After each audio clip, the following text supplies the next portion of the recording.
Hi guys, good evening. Welcome to this rainy but lovely session of week 2, module 6. I am Arlette and I am very glad to be here with you guys. I hope you are fine. I hope you are okay. Welcome everyone. In today's session, we are going to practice the prepositions of place. We'll see also there is and there are prepositions to show location of places in a city, verbs to give directions, and at the end, if you have questions, you can tell me. Or remember, you can activate your microphone anytime you want. In case you have any question or any comment, remember that all your questions and comments are very welcome in the chat box, or even you can activate your microphone anytime you want, guys, during the session. Don't hesitate to ask me. So good evening again and welcome.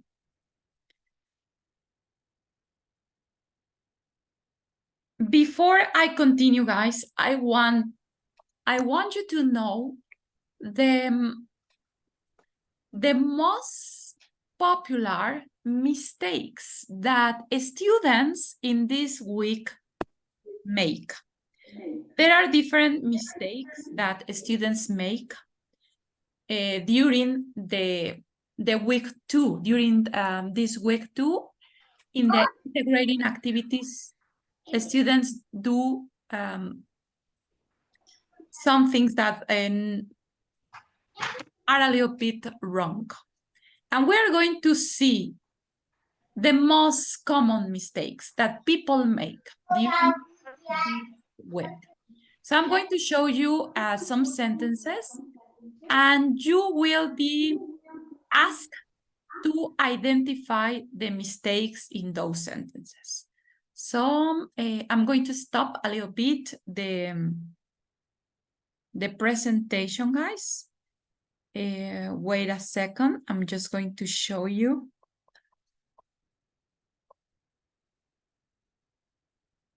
Here it is.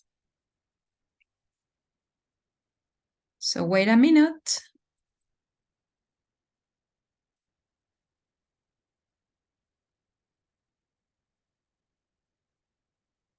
The thing is that I use this presentation with the last generation, guys, so I didn't erase the corrections, and that is what I'm doing now. So hold on a second. I'm coming.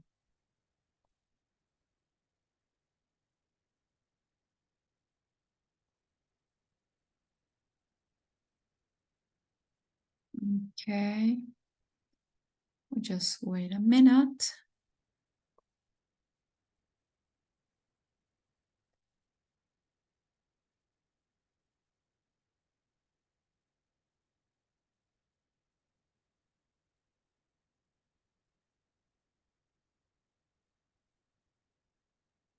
Here they are, guys. Can you identify the mistakes in the following sentences? Let's see the sentence number 1. In my living room is a sofa. Can any of you identify the mistake in number 1? What is the mistake? ¿Cuál es el error aquí, chicos, en la primera oración? What is the mistake?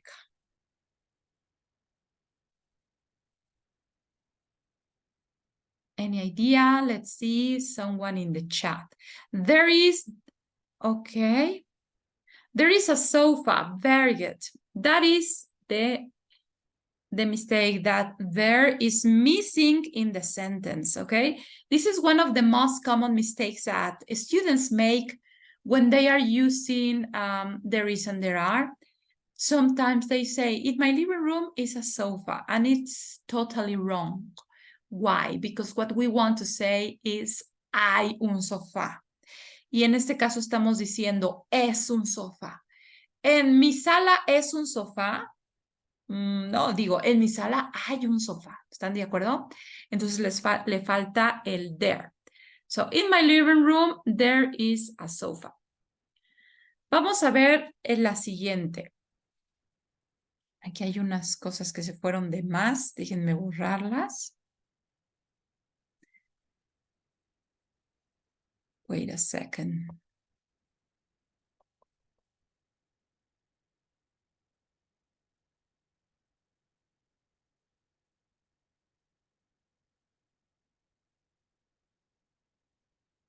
Next, guy, I'm going to show it to you.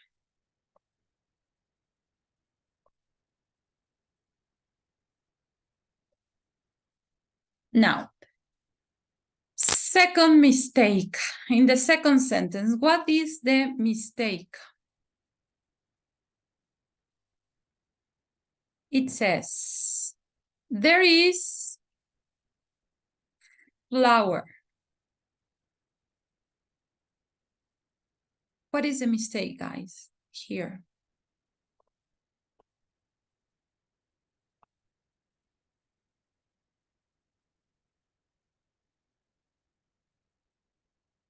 Any idea? The previous session, I told you that in English we have countable and uncountable nouns. When we have countable nouns in singular, we can use a or an.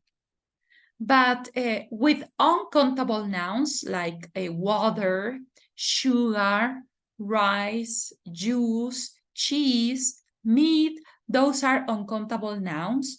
We cannot use a or an. So what we can do in this case is like David said, there is some flour. Yes, because remember that we can say, we can use some for uncountable nouns.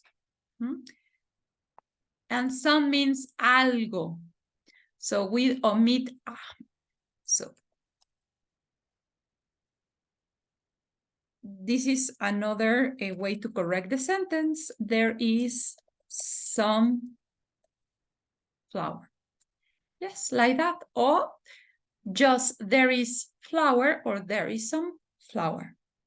Yes, that's it. Very good. And then the next mistake in the next sentence, guys. First, we can say here, I need to add this one. The sentence says, okay, what are the mistakes in this sentence? Because there are many mistakes. Well, I can say several mistakes in the third sentence. Here, I'm giving directions. First, you go along Benito Juárez Street. Then you turn right on Lerdo Street. What are the mistakes?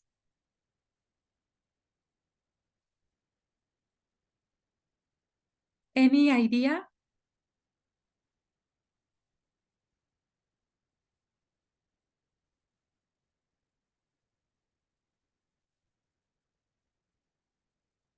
Okay, Fabiola, yes. Remember that we use capital letter for names of people and names of streets.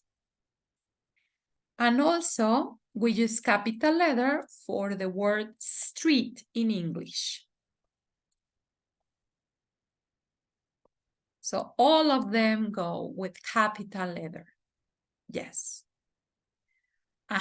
And there are also two more mistakes in this sentence. Two more mistakes. What are the mistakes? First, you go along Benito Juárez Street, then you turn right on Lerdo Street. The previous session on Wednesday, I was telling you that when we give directions, we don't conjugate verbs. We use verbs in imperative form. Okay, we don't conjugate it. So it means that we don't need a subject because I'm not conjugating the verb go. So what I'm do is I omit the subject. Why not? I don't need it.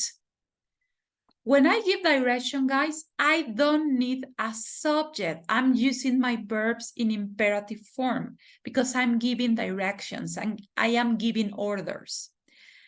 So what I'm saying in this case is first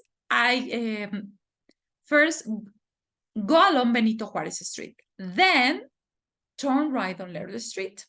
Simplemente porque tú le estás dando la dirección a alguien más. ¿Ok?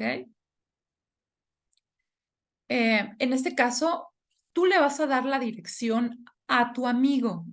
Y como tú se la vas a dar, le vas a dar órdenes. Le vas a decir, síguete derecho, date la vuelta. Entonces no necesitas you go along. No, ahí no lo necesitamos. ¿Por qué? Porque estamos dando indicaciones, órdenes. Por eso aquí solamente usamos nuestro verbo en imperativo, vean. First, go along Benito Juárez Street. Then, turn right on Lerdo Street. ¿Sí? La preposición on sí se utiliza porque decimos date la vuelta sobre la calle de Lerdo. Entonces, estos son los errores más comunes que he encontrado hasta ahora en los trabajos, en sus actividades integradoras de la semana 2. Que se les olvida poner el there y nada más me ponen in my living room is a sofa. No, there is a sofa. O, por ejemplo, en el caso de flower, porque es el único sustantivo incontable que está en esta actividad. La harina es el único sustantivo incontable. Entonces, muchos alumnos se van con la idea de que tienen que utilizar el artículo a o an, pero recuerde que el artículo a o an solo lo utilizamos con una cosa contable. Entonces, aquí tenemos dos opciones de corregir. There is flour or there is some flour. Y también en la siguiente actividad, en la actividad integradora 4, los alumnos a veces conjugan el verbo y le ponen un sujeto a la oración, pero no es necesario porque utilizamos verbos en su forma imperativa. Y también las nombres de las calles me las ponen con minúscula. Y también eso está mal. Entonces, vean, son los errores más comunes. Ahora sí, vamos a practicar. Let's practice, guys. Let's see first the prepositions of place. I'm going to show you this link. First, I'm going to check if the link is still available. So wait a second. And if it is still available, I will share it in the chat box. So let me check. Yes, it's still available, guys.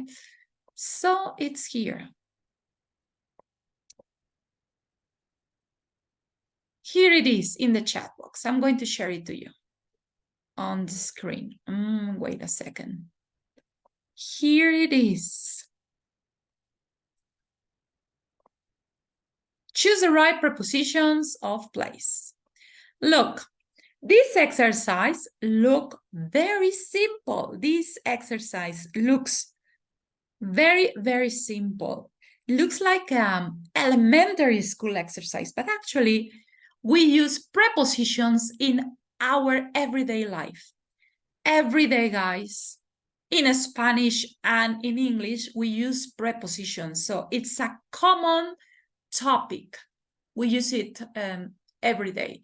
For example, when you ask your mom, your wife, your husband, where you put something, you say, do you remember where I left my keys? I can't find them. So your husband or your wife can tell you, they are on the coffee table.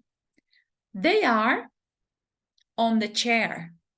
They are in your bag. So we use prepositions every day. So we are going to practice. Let's start with the first. Here we have a tent. This is a yellow tent, and we have an apple. So where is my apple? Can you tell me? Is it under, behind, or next to? Next to the tent. Under. Right, Mauricio. And what about the doll? Your daughter can ask you, Mom, Dad, where is my doll? I can't find it. And what do you say? Your doll is in front of the red car, in the red car, or on the red car. What do you say, guys, in this case? Cynthia says in front of. Yes, very good. Remember that the previous session, guys, I told you that we use in front of and opposite for different situations, okay? In front of is when you are giving the back, like the doll. The doll is giving its back to the red car. And we use opposite when we have two things that are face to face. That is the difference between in front of and opposite.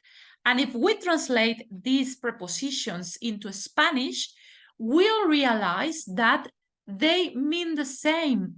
They mean enfrente de. In front of, enfrente de. Opposite, enfrente de.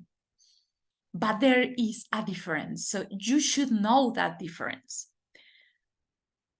That's why I'm telling you now. All right, what about the guy? Where are you? You can ask your little son, where are you? And your son says, Mom, I am on the box, behind the box, or next to the box, guys.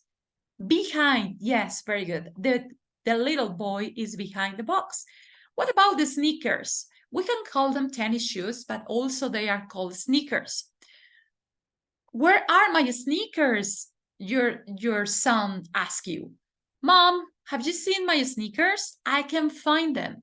And you said, yes, they are in front of the table, in the table, or under. Yes, definitely, Gisela and Mauricio says, under the table. Very good. And now, guys, we have a picture of a little girl that we suppose she's in the park because there is a bench. This is a bench. So where is the little girl? In front of the bench, in the bench, or next to the bench? In front of the bench. Very good. The girl is in front of the bench. Right, Fabiola. Very good. And your son asks you, Mom, I can't find my soccer ball. Have you seen it? Yes, your soccer ball is next to, yes, Fabiola, next to the plant. Very good. And now, guys, if you are very into cats or you are fond of cats, here we have, where is the red cat? The red cat is on the armchair, behind the armchair, or next to the armchair. Obviously, the cat is on the armchair. Yes, it is.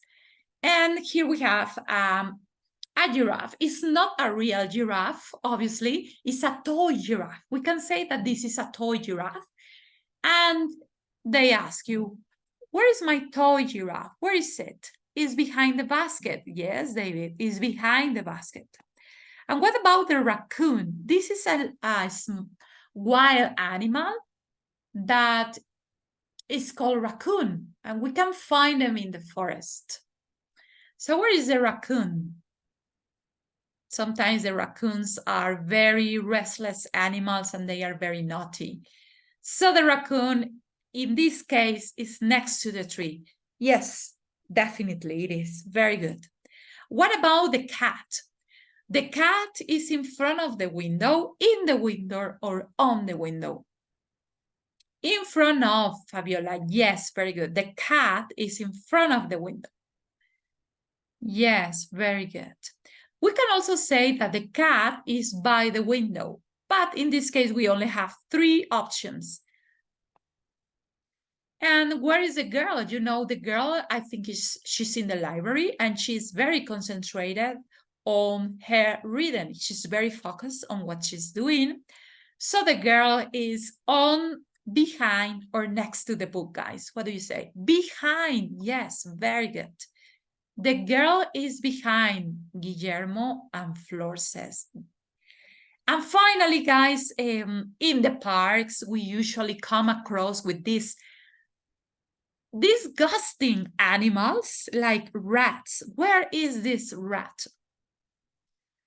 The rat is under the bench, yes. And in the cities, nowadays, it's common to see rats everywhere in the city. So as you know, as you can see, guys, we use prepositions all the time in every situation of our everyday life. So I'm going to give a click on finish and you will see. Yes, we are right. 10 out of 10, great. What was the purpose of this exercise? The purpose of this exercise, guys, is to show you that prepositions are a very important part in our everyday life. We use them all the time. So in very simple sentences, we use prepositions, not only in Spanish, but in English is the same. So that's the reason why I show you this exercise. Now I'm going to go back to the presentation. I have another exercise about prepositions. In case we have time, we will do the second exercise. But if we don't have enough time to do this exercise, you can do it for homework. Yes, for homework. I'm going to upload this presentation in the Pizarra of Sesiones. You will find it. You will be able to upload it. To download it, because I'm going to upload it first. So you will be able to download it. And if you want to do the second exercise about prepositions, you are very welcome to do so. Because I don't think we will have time for do it during this presentation, as we only have a one hour session. So I don't think we will have enough time. So the second topic, guys, that we are going to focus on in this session is there is and there are. I'm going to show you an exercise about there is and there are. First, I'm going to check if this exercise is still available, because sometimes the links are not available. So I'm going to check it first, and then I'm going to share it in the chat box. Yes, el ejercicio aún está disponible, so I'm going to share it in the chat box so that you can do it along with me in case you want it. So here it is, guys. And I'm going to share it on the screen so that you can do it along with me. Remember, guys, that you can open the links of live worksheets in your mobile devices or in your laptops, or I think also in your iPads. You can see this exercise. Well, what kind of exercise do we have? We have a multiple choice exercise. And in this exercise, you will see how to use there is and there are in the three forms. What are the three forms? Affirmative, negative, and interrogative. So we will see how to use there is and there are in the three forms. Let's start with the first one. 2 chairs in my kitchen. There are. Okay, Guillermo and Flor. There are 2 chairs in my kitchen. In number 2, we have a question. So when we have a question with there is and there are, what we put first is or are. In this case, guys, what do you say? Is there 3 lorries next to the house? Or are there 3 lorries next to the house? What do you say? Are there? Yes, Fabiola and Guillermo, because we are talking in plural. So what about number 3? Any flowers in the vase? It's also a question. Are there? Yes, India. Are there any flowers in the vase? What about number 4? 2 girls in the picture. What do you say, guys? This is just an affirmative sentence. So we say, David, there are. Very good. There are 2 girls in the picture. Number 5 is a question. Any books in the bookcase? Any books in the bookcase? So, what do you say? Are there any books in the bookcase? Yes. Vean que utilizamos any. ¿Y qué significa any? Bueno, any lo podemos utilizar para hacer una pregunta, ¿sí? El any lo utilizamos para preguntas y para negación. En este caso, cuando hablamos de sustantivos contables en plural, como en este caso libros, books, en lugar de some utilizamos any. ¿Por qué some no? Porque some nada más lo utilizamos en forma afirmativa. Pero obviamente la número 5 es una pregunta. Entonces, cuando quieran decir, hay algunos, algunas, ¿sí? Hay sillas, por ejemplo, dices, oye, ¿hay sillas disponibles? ¿Hay asientos disponibles? ¿Cómo dirías eso en inglés? ¿Hay asientos disponibles? En el cine, ¿hay asientos disponibles? ¿Cómo lo dirían, chicos? ¿Cómo lo preguntan? Con arder, muy bien. Are there any available seats? Are there any available seats? Muy bien. ¿Hay sillas disponibles? Are there any available chairs? O cuando llegan a un restaurante y no saben si hay disponibilidad, porque a veces están llenos los restaurantes, ustedes en inglés ponen, ¿Are there any available chairs or tables? En este caso, ¿Are there any available tables for 2 people or for 4 people? Entonces, es muy importante utilizar el any para sustantivos contables, ¿okay? En pregunta. Bueno, ahora vamos con la número 6. La número 6 está en su forma afirmativa. Y estamos hablando solamente de una chica. Entonces decimos, there is. Yes, there is a girl under the table. Right. Yes, Gerardo. Pero recuerda, Gerardo, que los adjetivos en inglés siempre van antes de nuestro sustantivo. Por lo tanto, primero va available y luego va chairs. Entonces decimos, there are available chairs. ¿Sí? Porque primero va nuestro adjetivo. Ahora vamos con la número 7. A rubber in the pencil case. Aquí estamos hablando de un sustantivo contable en singular, que es una goma, a rubber. Entonces, ¿cómo preguntan? ¿Hay una goma en la lapicera? ¿Hay una goma? Is there, right, Fabiola, is there a rubber in the pencil case? Ahora, recuerden que en la actividad integradora 3, si mal no recuerdo, tienen que utilizar el there is y el there are para decir lo que hay y lo que no hay y una preposición del lugar. Entonces, en la 8 ya no es pregunta, solamente es una oración en afirmativo y decimos a fridge next to the cooker. There is, yes, very good. Very, very good. Flor and Gisela, yes, there is a fridge next to the cooker. Great. Now, in number 9, a window in the kitchen. There is a window or there are a window. Obviously, we are talking in singular. So, how do we know that we are using singular? Because of the use of the article a or an. Remember that this article is only used for singular nouns. So we say, there is a window in the kitchen. What about number 10? Pupils. We're talking about pupils. Pupils are like students, okay? Pupils and students are practically the same.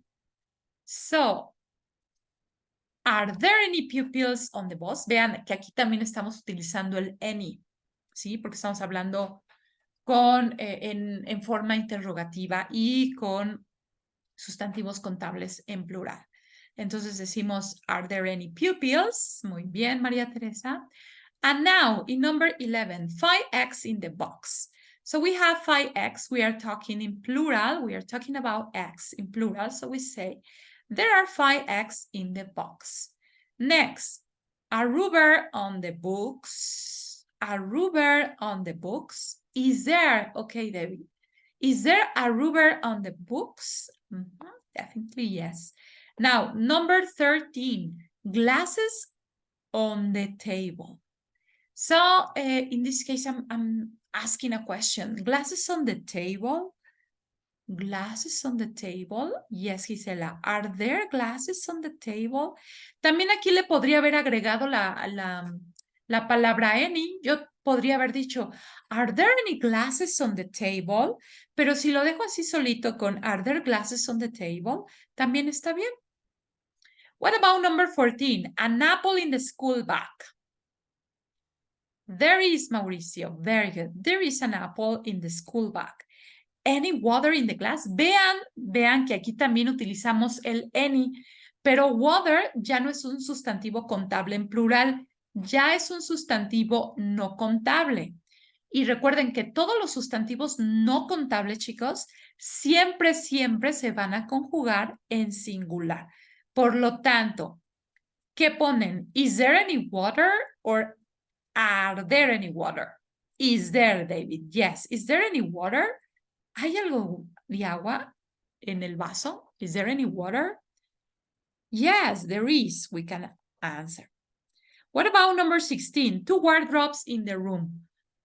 Obviously, in this little room, maybe you can see better than I. If you enlarge your screen, you will notice that there is only one.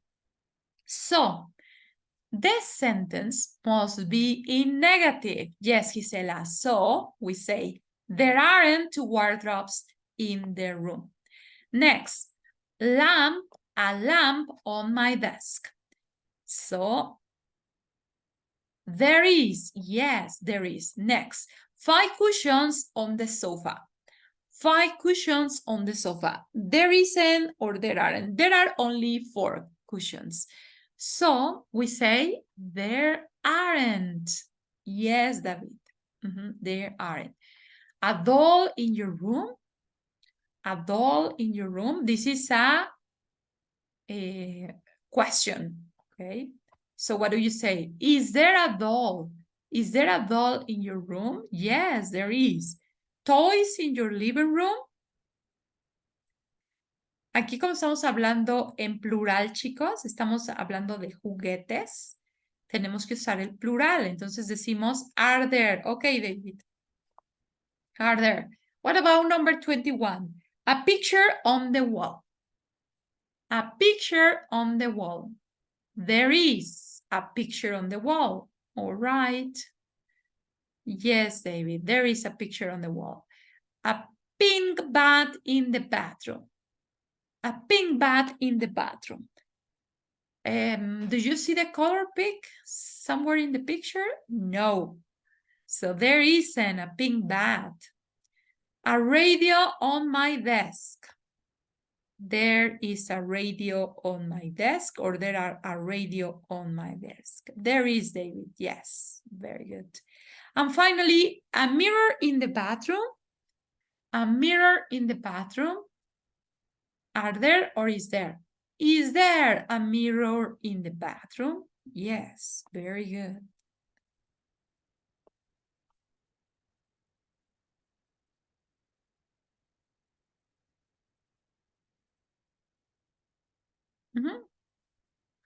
Yes, guys, again, we got 10 out of 10. As you can see, there is and there are. It's not a difficult topic. You just have to be careful about the use of countable and uncountable nouns so that you can use there is and there are correctly, okay? In the affirmative, negative, and question form. And we also use there is and there are in our everyday life.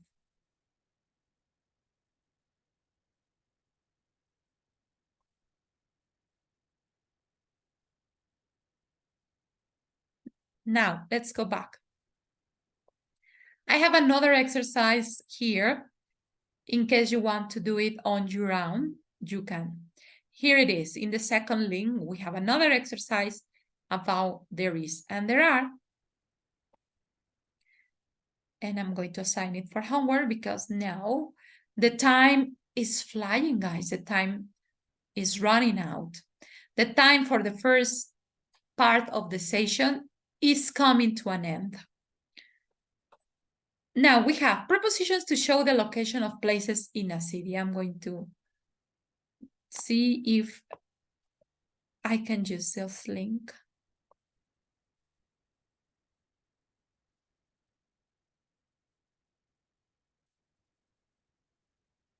Wait a second. Yes, we can use it. We can use the link. Right.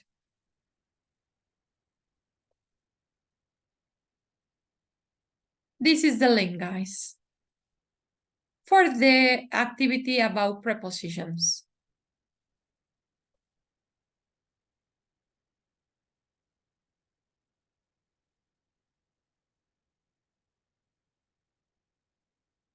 So if you open the link along with me, you will find this exercise. Look at the picture and complete the sentences using next to, in front of, behind, between, and opposite. Vean que en este ejercicio tenemos in front of y también tenemos opposite. Entonces aquí, este ejercicio nos da un buen ejemplo de la diferencia entre el in front of y el opposite. Recuerden que si nosotros traducimos in front of y opposite al español, los dos significan enfrente de, pero yo les comenté la diferencia. Entonces vamos a ver si ustedes pueden utilizar estas preposiciones. Vean, tenemos la imagen de una colonia y tenemos las calles como Main Street, Maple Street, Davis Street. And we have places like the bank, a Chinese restaurant, a bookshop, a bus stop, a park, a supermarket, a cinema, a parking lot, a museum, swimming pool, parking lot again, supermarket, Italian restaurant, flower shop, post office, mailbox, library, payphone, bakery, toy show, and hospital. And then the hospital, the toy shop. Veamos, el hospital está la tienda de juguete.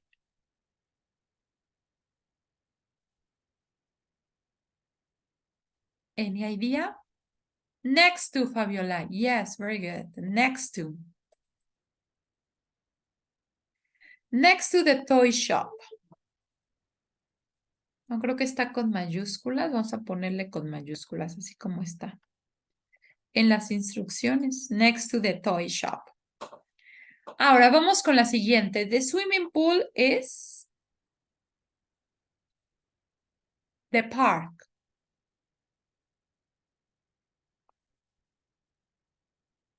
A ver, aquí qué proposición usan. Vean, aquí está el parque y aquí está la alberca. In front of, ¿están seguros que es in front of? O sea, ¿quién le está dando la espalda a quién? ¿O están cara a cara? Opposite floor. Yes, very good. Bueno, nos queda menos de un minuto, chicos. Recuerden regresar a la segunda parte de la sesión con la misma liga. Opposite. Muy bien. Vamos con la siguiente. The Chinese restaurant is the bank and the bookshop.